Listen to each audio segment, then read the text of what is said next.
আমরা দীর্ঘ 16 বছর যাবৎ বাংলাদেশে অশুভ শক্তি ফেসিবাদী অসুরের বিরুদ্ধে লড়াই করেছি। লড়াইয়ের মাধ্যমে ফেসিবাদের পতন হয়েছে, অশুভ শক্তি অসুরের বিদায় হয়েছে। আমি মনে করি এখনো বিনাশ হয় নাই। তাই এখন আমাদের সময় ঐক্য প্রতিষ্ঠার, শান্তি প্রতিষ্ঠার এবং একটি সমৃদ্ধশালী শক্তিশালী গণতান্ত্রিক বাংলাদেশ প্রতিষ্ঠার সাম্যের ভিত্তিতে, ন্যায় বিচারের ভিত্তিতে। আপনাদের কিছু দাবি দেওয়া আমাদের সামনে আগেও দেয়া হয়েছিল। আমরা এগুলো বিশ্লেষণ করেছি। আগেও আপনাদের সাথে কথা হয়েছে। বিএনপির নির্বাচনী ইশতেহার প্রণয়নের সময়ে আপনাদের নেতৃবৃন্দের সাথে আমরা আলোচনা করে আমাদের নির্বাচনী ইশতেহারে আপনাদের যৌক্তিক দাবি দেওয়াগুলো আমরা ধারণ করব। যেমন দেবোত্তর সম্পত্তি, অর্পিত সম্পত্তি, সংখ্যালঘু কমিশন এবং ফাউন্ডেশন ইত্যাদি প্রতিষ্ঠা করা যায় কিনা, দেবোত্তর সম্পত্তি এবং অর্পিত সম্পত্তির বর্তমান অবস্থা বিশ্লেষণ করে সেগুলো উদ্ধার করে মালিকানা ফিরিয়ে দেওয়া যায় কিনা, এগুলো সবই সম্ভব। আমরা সেগুলো আমাদের ইশতেহারে ধারণ করব। এই ইশতেহার প্রণয়নের সময় আপনাদের সাথে আবার আলোচনা হবে।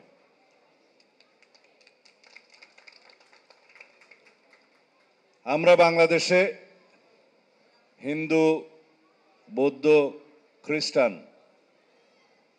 মুসলিম, অমুসলিম, পাহাড়ি, সমতলী সকল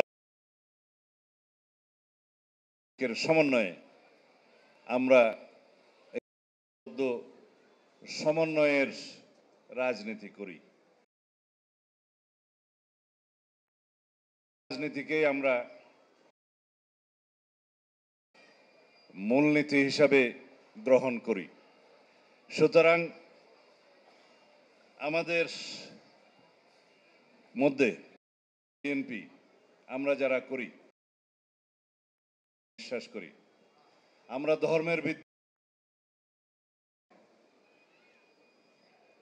ধর্মের ব্যবহার করে ধর্মকে রাজনৈতিক হিসাবে আমরা ব্যবহার করতে চাই না, কখনো চাইনি।